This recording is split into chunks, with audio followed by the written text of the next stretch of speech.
ફૂલની માળા છે. ફૂલની માળાની અંદર કેટલા ફૂલ છે? 11, 21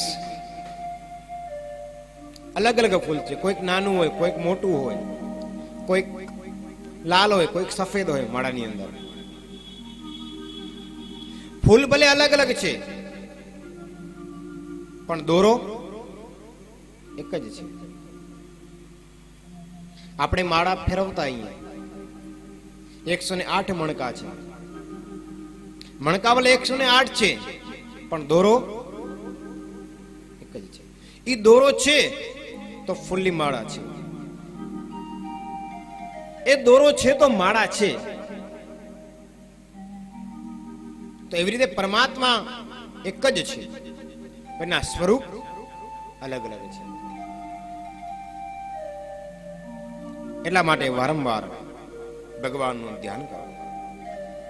આકારો ભલે જુદા છે, પણ સર્વમાં રહેલા પરમાત્મા ઈશ્વર તત્વ તો એક જ છે. ભગવાન દરેકના હૃદયમાં બિરાજમાન થયા છે.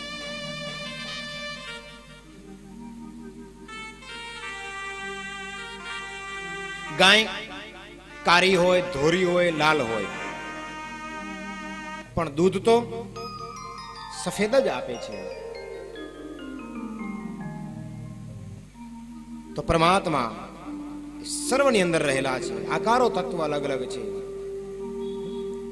નરસિંહ મહેતાએ કહ્યું છે ને, અખિલ બ્રહ્માંડમાં એક હરિ શ્રી તું જુજવું રહે અનંત ભાસ, ઘાટ ઘડ્યા પછી નામ રૂપ જુજવા.